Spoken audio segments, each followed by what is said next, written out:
മരണപ്പെട്ട് 3 ദിവസങ്ങൾക്ക് ശേഷം അയാൾ ഉയർത്തെഴുന്നേൽക്കുന്നു. അയാൾ നേരെ ചെന്നത് തൻ്റെ വീട്ടിലേക്കായിരുന്നു. അവിടെ മകനോടായി ആദ്യം തന്നെ വിശപ്പടക്കാൻ അയാൾ ആവശ്യപ്പെട്ടത് മനുഷ്യരക്തമായിരുന്നു.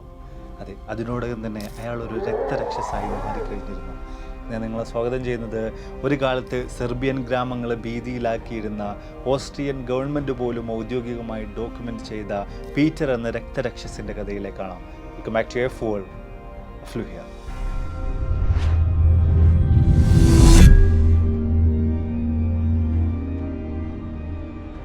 ഒരു കാലത്ത് നാടോടി കഥകളിലും മറ്റുമൊക്കെ നിരന്തരമായിട്ട് നമ്മൾ കണ്ടിരുന്നൊരു വിഭാഗമായിരുന്നു രക്തരക്ഷസുകൾ അഥവാ വാമ്പയറുകൾ.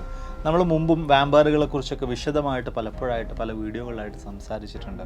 എന്തൊക്കെ തന്നെയായാലും ഈ ഒരു കഥ നടക്കുന്നത് ഏറെക്കുറെ 300 വർഷങ്ങൾക്ക് മുമ്പ് കിസിലോവ എന്ന് പറയുന്ന സെർബിയൻ ഗ്രാമത്തിലാണ്. ഏറെക്കുറെ 500ഓളം ആളുകൾ മാത്രം താമസിച്ചിരുന്ന ഒരു ചെറിയ ഗ്രാമമായിരുന്നു അത്. ഒട്ടോമൻ സാമ്രാജ്യവുമായിട്ടുള്ള ചില ഉടമ്പടികളുടെ അടിസ്ഥാനത്തിൽ ഈ ഒരു സെർബിയൻ ഗ്രാമത്തെ പൂർണ്ണമായിട്ടും ഭരിച്ചിരുന്നത് ആ കാലഘട്ടങ്ങളിൽ ഓസ്ട്രിയ ആയിരുന്നു. ഈ ഒരു പ്രദേശത്ത് 1662 പീറ്റർ ബ്ലാഗോജെവിക് എന്ന വ്യക്തി ജനിക്കുന്നത്. വലിയ തോതിൽ തന്നെ ദാനശീലനായിരുന്ന, ആളുകളോടെല്ലാം വളരെ സൗമ്യമായിട്ട് പെരുമാറിയിരുന്ന അയാളെ ജനങ്ങൾക്കെല്ലാം തന്നെ വലിയ കാര്യമായിരുന്നു. എപ്പോഴും എന്തൊരു ആവശ്യത്തിന് വേണ്ടിയിട്ടും അയാളെ കാണാൻ വേണ്ടി ആളുകൾ ഓടിക്കൂടുമായിരുന്നു. അയാൾ വലിയ തോതിൽ അവർക്കെല്ലാം ആവശ്യമായിട്ടുള്ള സഹായങ്ങളെല്ലാം തന്നെ ചെയ്തു കൊടുക്കുകയും ചെയ്യുമായിരുന്നു. വർഷങ്ങൾ ഒരുപാട് കടന്നു പോവുകയാണ്. 1725 പെട്ടെന്നൊരു ദിവസം വെച്ചുകൊണ്ട് പീറ്റർ മരണപ്പെടുകയാണ്. ഗ്രാമവാസികൾക്കെല്ലാം തന്നെ ഇത് വലിയൊരു ഞെട്ടലായിരുന്നു. അവർ ഏറെ ഇഷ്ടപ്പെട്ടിരുന്ന ഒരു വ്യക്തിയാണ് മരണപ്പെട്ടിരുന്നത്. അതിനാൽ ആ ഗ്രാമത്തിലുള്ള ഭൂരിഭാഗം ആളുകളും അയാൾ അവസാനമായി ഒന്ന് കാണാൻ വേണ്ടി ഒത്തുചേരുന്നുണ്ട്. അയാളുടെ മരണാനന്തര ചടങ്ങുകളിലെല്ലാം തന്നെ അവർ പങ്കെടുക്കുന്നുണ്ട്. ഏറ്റവും ഒടുവിൽ തൊട്ടടുത്ത സെമിത്തേരിയിൽ പീറ്ററിൻ്റെ ഭൗതിക മൃതദേഹം മറവ് ചെയ്യുകയും അവരെല്ലാവരും പിരിഞ്ഞു പോവുകയും ചെയ്യുകയാണ്. പീറ്ററിൻ്റെ കുടുംബത്തിൻ്റെ പൂർണ്ണമായിട്ടുള്ള ഉത്തരവാദിത്തങ്ങളും മറ്റുമൊക്കെ മകൻ ഏറ്റെടുക്കുന്നുണ്ട്. അത്തരത്തിൽ 3 ദിവസങ്ങൾ പിന്നിട്ട് പോവുകയാണ്. 3-ാം ദിവസം രാത്രിയിൽ വീട്ടിൽ ആരോ വലിയ തോതിൽ തട്ടുന്ന ശബ്ദം കേട്ടുകൊണ്ട് മകൻ അങ്ങോട്ടേക്ക് ഇറങ്ങിച്ചെല്ലുന്നു. ഒരവസരത്തിൽ മകന് പുറത്ത് കാണാൻ സാധിച്ചത് വളരെ നീറ്റായ പുതിയ വസ്ത്രം ധരിച്ച ഒരു വ്യക്തി വീടിന് പുറത്ത് നിൽക്കുന്നതായിട്ടായിരുന്നു. അയാളുടെ മുഖം മുഴുവനും മണ്ണ് പുരണ്ടിട്ടുണ്ട്. ഒറ്റ നോട്ടത്തിൽ തന്നെ മരണപ്പെട്ടു പോയ തൻ്റെ അച്ഛൻ പീറ്ററാണ് നിൽക്കുന്നത് എന്ന കാര്യം അയാൾക്ക് മനസ്സിലാക്കാൻ സാധിച്ചു. പതിയെ പീറ്റർ മകനടുത്തേക്ക് വന്ന് ഒരു കാര്യം ആവശ്യപ്പെടുകയാണ്. എനിക്ക് വലിയ തോതിൽ വിശക്കുന്നുണ്ട്, എനിക്ക് രക്തം വേണമെന്നായിരുന്നു പീറ്റർ ഈ ഒരു അവസരത്തിൽ ആവശ്യപ്പെട്ടിരുന്നത്. ഉടനെ തന്നെ മകൻ ഭയന്നു പോകുന്നുണ്ട്. അവസരത്തിൽ തന്നെ തൻ്റെ സ്വന്തം അച്ഛൻ ഒരു വാമ്പയറായി, ഒരു രക്തരക്ഷസായി മാറിയിട്ടുണ്ട് എന്ന കാര്യം അയാൾ മനസ്സിലാക്കുന്നുണ്ട്. മനസ്സിൽ വലിയ തോതിൽ ഭയമുണ്ടെങ്കിലും അതൊന്നും പുറത്ത് കാണിക്കാതെ അയാൾ അച്ഛനോടായിട്ട് നിങ്ങൾ തിരിച്ചു പോകൂ, നിങ്ങൾ മരണത്തിൽ നിന്ന് ഒരിക്കലും ഉയർത്തെഴുന്നേറ്റ് വരാൻ പാടില്ലായിരുന്നു എന്നൊക്കെ നിരന്തരമായി പറഞ്ഞുകൊണ്ടിരിക്കുന്നുണ്ട്. അച്ഛനെ തിരിച്ചയക്കാൻ വേണ്ടിയുള്ള പല ശ്രമങ്ങളും നടത്തിക്കൊണ്ടിരിക്കുന്നുണ്ട്. ഏറ്റവും ഒടുവിൽ രക്തരക്ഷസായി മാറിയ പീറ്റർ എന്ന വ്യക്തി അവിടെ നിന്നും യാത്രയാവുകയാണ്, എങ്ങോട്ടോ പോയി മറിയുകയാണ്. പിറ്റേ ദിവസം രാവിലെ തന്നെ ആ ഗ്രാമത്തിലെ ജനങ്ങളെല്ലാം വിളിച്ചു കൂട്ടിയിട്ട് പീറ്ററിൻ്റെ മകൻ തലേ ദിവസം നടന്ന കാര്യങ്ങളെക്കുറിച്ചൊക്കെ തന്നെയും വിശദീകരിക്കുന്നുണ്ട്. തൻ്റെ അച്ഛൻ ഒരു വാമ്പയറായി മാറിയിട്ടുണ്ട്, അയാൾ തന്നെ കാണാൻ വേണ്ടി വന്നിരുന്നു എന്ന് തുടങ്ങിയിട്ടുള്ള കാര്യങ്ങളൊക്കെ തന്നെ അയാൾ ഗ്രാമവാസികളോട് പറയുന്നുണ്ട്. പക്ഷേ ഒരിക്കലും അതൊന്നും വിശ്വസിക്കാൻ ഗ്രാമത്തിലുള്ള ഒരാൾ പോലും തയ്യാറായിരുന്നില്ല. പലരും പറഞ്ഞത് ഒരുപക്ഷെ നീ ഒരു സ്വപ്നം കണ്ടതായിരിക്കാം എന്നതായിരുന്നു. മറ്റു ചില ആളുകൾക്ക് പറയാനുണ്ടായിരുന്നത് എല്ലാം ചിലപ്പോൾ നിന്റെ തോന്നലുകൾ മാത്രമായിരിക്കാം എന്ന നിലക്കായിരുന്നു. എന്നാൽ മറ്റൊരു വിഭാഗം മാറി നിന്നുകൊണ്ട് പറഞ്ഞത് ഒരുപക്ഷെ അച്ഛൻ്റെ പെട്ടെന്നുള്ള മരണമൊക്കെ കാരണം മകന് ഭ്രാന്തായതായിരിക്കാം എന്ന നിലയിലായിരുന്നു. എന്തൊക്കെ തന്നെയായാലും ആരും പീറ്ററിൻ്റെ മകൻ പറഞ്ഞ കാര്യങ്ങൾ ചെവി കൊണ്ടില്ല. എന്നാൽ പിറ്റേ ദിവസം ആ ഒരു ഗ്രാമം ഉണർന്നത് മറ്റൊരു ഞെട്ടിക്കുന്ന വാർത്ത കേട്ടുകൊണ്ടായിരുന്നു. പീറ്ററിൻ്റെ മകൻ മരണപ്പെട്ടിരിക്കുന്നു. ചോര വാർന്ന നിലയിൽ തന്നെയാണ് അയാൾ മരിച്ചിരിക്കുന്നത്. അതോടുകൂടെ തന്നെ വലിയ തോതിൽ ആ ഗ്രാമത്തിൽ പല വാർത്തകളും പ്രചരിക്കാൻ ആരംഭിച്ചു. പലരും പറഞ്ഞത് മകനോട് ദേഷ്യം തോന്നിയ പീറ്റർ തന്നെയായിരിക്കാം അവൻ്റെ രക്തം കുടിച്ച് അവനെ കൊന്നുകളഞ്ഞത് എന്ന നിലക്കായിരുന്നു. പതിയെ ആ ഗ്രാമത്തിലെ സാധാരണക്കാരായ ജനങ്ങൾക്കിടയിൽ ഈ വാർത്ത വലിയ തോതിൽ തന്നെ വ്യാപിക്കുന്നുണ്ട്. അവരുടെ എല്ലാം മനസ്സിലേക്ക് പതിയെ ഭയം ഇരച്ചു വരാൻ ആരംഭിക്കുന്നുണ്ട്. പിറ്റേ ദിവസം ചില ആളുകളൊക്കെ രംഗത്ത് വരികയാണ്. അവർക്കെല്ലാവർക്കും പറയാനുണ്ടായിരുന്നത് ഒരേ ഒരു കാര്യം തന്നെയായിരുന്നു.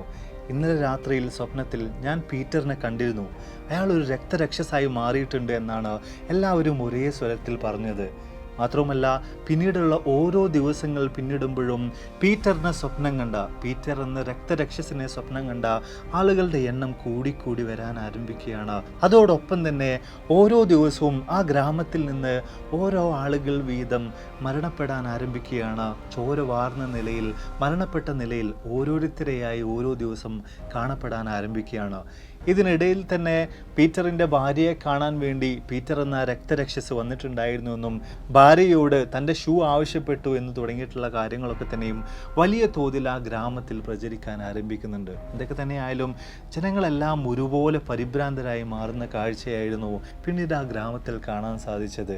ഏറ്റവും ഒടുവിൽ ഗ്രാമത്തെ പൂർണ്ണമായിട്ടും നിയന്ത്രിച്ചുകൊണ്ടിരിക്കുന്ന ഗ്രാമത്തിൻ്റെ ഭരണാധികാരികളായിട്ടുള്ള ഓസ്ട്രിയൻ ഭരണാധികാരികളുടെ അടുത്തേക്ക് ഗ്രാമത്തിൽ നിന്നുള്ള ആളുകൾ പരാതികളുമായിട്ട് ചെല്ലുന്നുണ്ട്.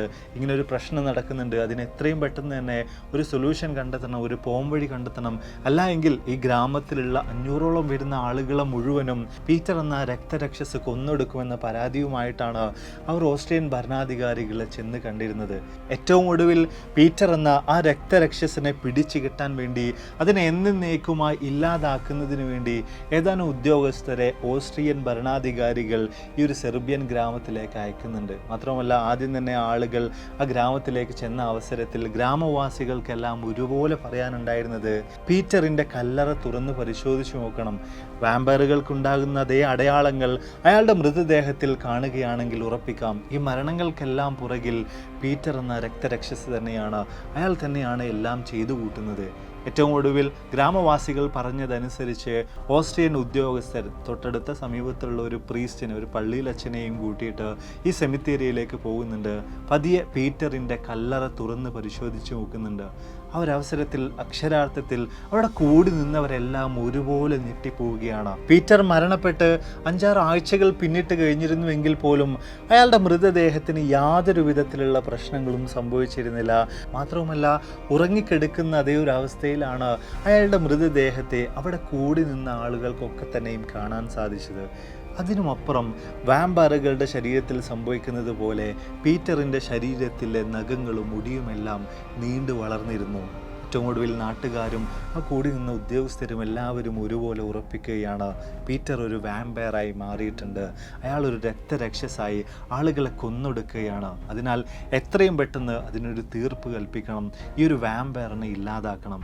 അതിനു വേണ്ടിയുള്ള ചില ക്രിയകളെല്ലാം തന്നെ അവിടെ ഉണ്ടായിരുന്ന പ്രീസ്റ്റിൻ്റെ നേതൃത്വത്തിൽ നടക്കുകയാണ്. അയാളുടെ മൃതദേഹം പുറത്തെടുത്തുകൊണ്ട് അതിൽ വ്യത്യസ്ത തരത്തിലുള്ള ക്രിയകളെല്ലാം തന്നെ ചെയ്യുന്നുണ്ട്. വലിയ പല ഫലകങ്ങളൊക്കെ വെച്ച് ആണി ഉപയോഗിച്ച് അടിച്ച് തറക്കുന്നുണ്ട്. ഏറ്റവും ഒടുവിൽ പീറ്റർ എന്ന മനുഷ്യൻ്റെ മൃതദേഹം കത്തിക്കുകയും അതിൽ നിന്നുള്ള ചാരം പൂർണ്ണമായിട്ടും കടലിൽ ഒഴുക്കുകയും ചെയ്യുന്നുണ്ട്. അതോടുകൂടെ പീറ്റർ എന്ന രക്തരക്ഷസ് എന്നേക്കുമായി ഇല്ലാതാവുകയാണ്. പക്ഷേ അതിനോടകം തന്നെ 9ഓളം വരുന്ന ആളുകളെ ഈ ഒരു വാമ്പയർ കൊന്നു കളഞ്ഞിട്ടുണ്ടായിരുന്നു. മാത്രമല്ല നമ്മൾ പരിശോധിച്ച് നോക്കുമ്പോൾ ആ ഒരു ഗ്രാമത്തിൽ വ്യത്യസ്ത തരത്തിലുള്ള പ്രശ്നങ്ങൾ ഈ ഒരൊറ്റ വാമ്പയർ കാരണമായിട്ട് സംഭവിച്ചിട്ടുണ്ടായിരുന്നു. അതിലുമുപരി ഇത്തരം പ്രശ്നങ്ങളെല്ലാം കാരണം അയാളുടെ ഭാര്യ പോലും ആ ഒരു ഗ്രാമം വിട്ട് യാത്രയായിരുന്നു, അവിടെ നിന്നും മാറി താമസിക്കാൻ ആരംഭിച്ചിരുന്നു. അപ്പോൾ എന്തായാലും നമ്മൾ വീഡിയോ സ്റ്റോറോ എൻ്റെ ആണ് വീഡിയോ തീർച്ചയായും നിങ്ങൾ ഇൻട്രസ്റ്റിംഗ് ആയി കാണുമെന്ന് വിചാരിക്കുന്നു. ആക്ച്വലി ഇതൊരു നടന്ന കാര്യമായിട്ട് ഓസ്ട്രിയൻ ഗവൺമെൻറ് കൃത്യമായ നിലയിൽ തന്നെ ഡോക്യുമെൻ്റ് ചെയ്ത് വെച്ചിട്ടുണ്ട്. പക്ഷേ ഇവിടെ നമ്മൾ പരിശോധിച്ച് നോക്കുമ്പോൾ ഇതൊക്കെ സത്യമാകാനുള്ള സാധ്യതകൾ ഉണ്ടോ എന്ന് ചോദിച്ചു കഴിഞ്ഞാൽ തീർച്ചയായിട്ടും വലിയ തോതിലുള്ള സംശയങ്ങൾ ഉടലെടുക്കുന്നതായിട്ട് അവിടെ നിലനിൽക്കുന്നതായിട്ട് നമുക്ക് കാണാൻ സാധിക്കുന്നുണ്ട്. ഒരു പക്ഷേ ആ ഒരു കാലഘട്ടം എന്നൊക്കെ പറയുന്നത് 1725 എന്നൊക്കെ പറഞ്ഞ ഒരു ടെക്നോളജി ഒന്നും അത്ര വലിയ തോതിൽ പുരോഗതി പ്രാപിക്കാതിരുന്ന ഒരു കാലഘട്ടമാണ്.